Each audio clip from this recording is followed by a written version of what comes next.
Welcome to the Fort Collins Massage Getaway, where we talk all things massage related.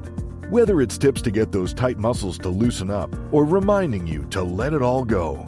Hosted by Rachel Hargrove, licensed massage therapist since 2011 and founder of Height of Health Massage, right here in Fort Collins. Around here, we believe massage isn't just a luxury, it's a lifestyle. Therapeutic, restorative, and yes, a getaway from the stressors of life. After all, we make people happy for a living. So take a deep breath and let's talk about what your body's been trying to tell you all week. Massage isn't just about muscles, it's about the mind. In today's episode, Rachel shares how therapeutic touch can ease emotional tension and support mental wellness. Welcome back, everyone. I'm Chelsea Earlywine, co-host and producer, back in the studio with Rachel Hargrove, licensed massage therapist and founder of Height of Health Massage. Welcome, Rachel. How are you? Great. How are you doing today? I'm doing good. I'm excited to be here with you and dive into today's topic. So, the first question I have is, can a therapeutic massage really help relieve anxiety or emotional tension? Absolutely. I mean, that's not necessarily the reason people come in. I mean, it really depends, but I feel like most of our clients, even if the reason they're originally coming in is for muscle tension, pain, things like that, they also realize like, oh, this is really nice. I feel so relieved and so tired and just amazing after a massage. So I think it's great for everybody for that reason. I definitely feel that way every time I get a massage. So, I get it. Can you explain a little bit about what's happening in the body during a massage that's really helping to calm the nervous system? Yeah, so it's really cool. I mean, I tell people it's like a 60-minute scheduled hour where you're forced to relax. It's forced relaxation. I'm not going to be like, you're not going to be on your cell phone, right? You're not going to have the distractions. So it's forced relaxation. And just science wise, I mean, it's really cool because they have done studies on this where your blood pressure will temporarily drop while you're getting a massage. And it makes sense. You're almost like in a nap like state. So yeah, a lot of clients leave like super relaxed. I call it massage brain. I really see people, like, in a funk, like, after they're just like, "Oh, okay, this is great." Like, it's great seeing people from, like, going from, like some people come out, like, say they're, like, running late to their massage or, just life stress, they'll tell me, like, "Oh my gosh, I have this going on," and then, like, after the massage, they just come out and they pay, and they're just like, "Hi." Yes, If yes, you I get these have felt calls, that. like, from 10, and now they're, like, at 4. So, Oh, it's that is so wonderful. I love that feeling. And Rachel, are there any specific techniques that you're using when you know someone is dealing with a level of emotional stress?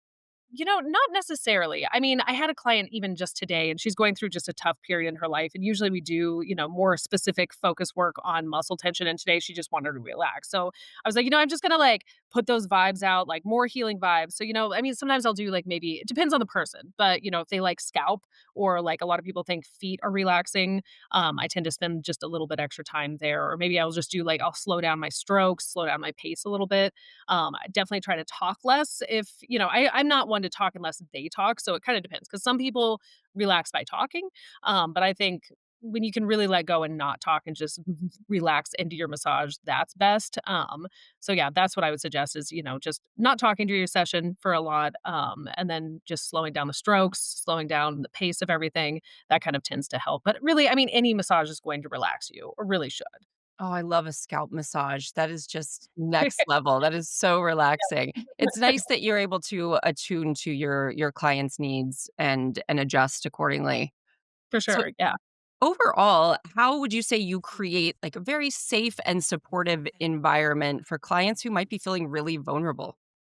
Yeah, so I've definitely had people share a lot of information, especially like even if you're seeing somebody for the first time, the people, it's a very vulnerable state to come in and like, I'm going to take my clothes off, like you're going to be fully covered the whole time, but it's still like a vulnerable position. And, like I was saying earlier, a lot of us don't have time to relax. And so that's also a vulnerable state of just being forced to lay down. Like, how often do we like just lay down for an hour, while during waking hours? So, yeah, I think it's you just have to set the environment. For one, I have it very nice and calming, relaxing music. I use hot stones a lot, heated tables. So you have to set the environment. And then a lot of it is just learning how to talk to people, and not being judgmental. If someone says something or so, I'm not gonna be, oh my gosh, that's a lie.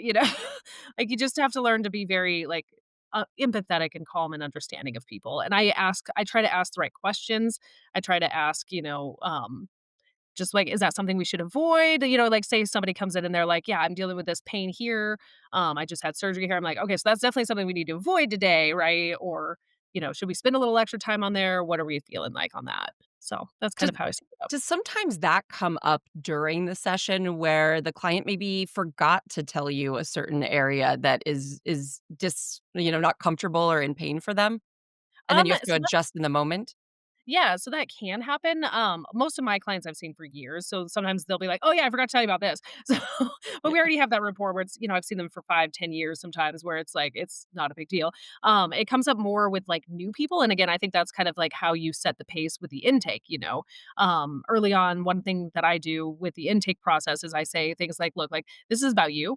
You're not going to hurt my feelings. Like I want you to leave here feeling better than you came in. So, if you're not speaking up, if you're not comfortable telling me, then I don't want you leaving me like, oh my gosh, that hurts so bad. So you're not gonna hurt my feelings. It's not about me, it's about you.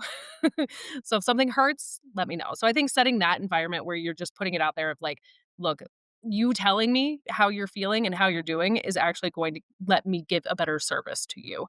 And it's gonna make us both happier. I love that so much. I've had massages where I wanted to tell them to either apply more pressure or lighten up, but I felt like I shouldn't be telling them how to do their Yep. job. It's like that awkward moment, you know? So I love Yeah. that you just set the stage, that feedback Yep. is welcome during the session. That's so Yep. important.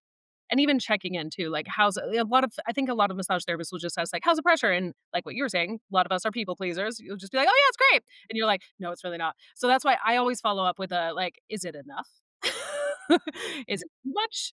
And then I kind of go from there. So, but you also don't it's a fine line because you don't wanna if someone's, like, relaxing, you don't wanna be every 5 minutes like, "Hey, hey, is that good pressure?" Especially, like, we're talking about, like, anxiety, like, someone's there to, like, Yeah. literally just mellow out. Don't ask them every 2 minutes how their Y pressure is? yeah. Yeah, that makes sense. And so do you see massage as a way that it can be integrated as a broader mental health care plan?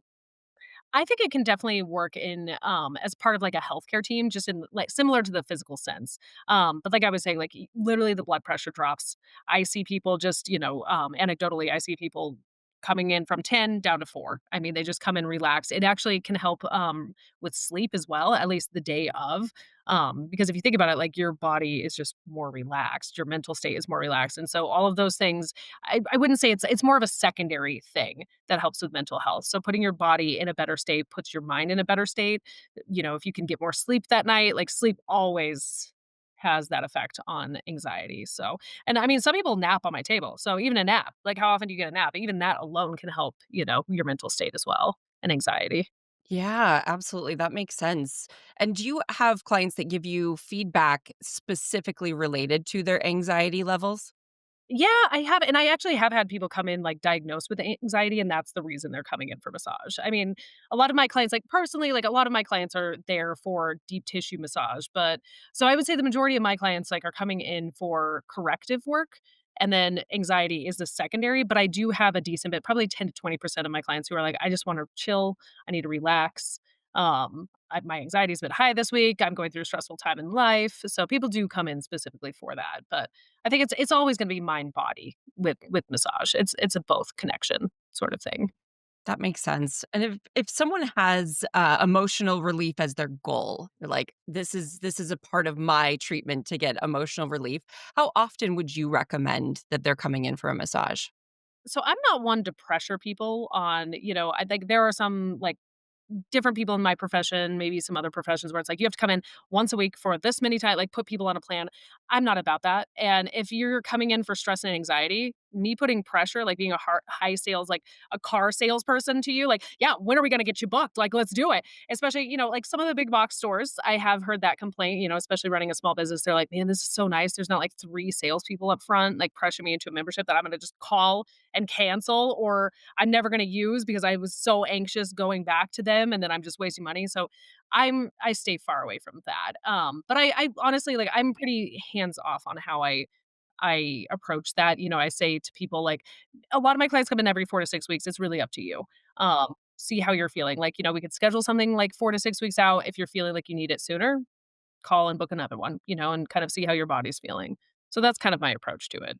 That's nice to have that flexibility. That's Yeah. great. Well, Rachel, thank you so much for shedding light on the emotional benefits of massage. We appreciate your insight and care, and we'll see you next time. Awesome. Thanks, Chelsea. That's a wrap for this episode of the Fort Collins Massage Getaway, where we talk massage from behind the scenes. Ready to trade stress for peace?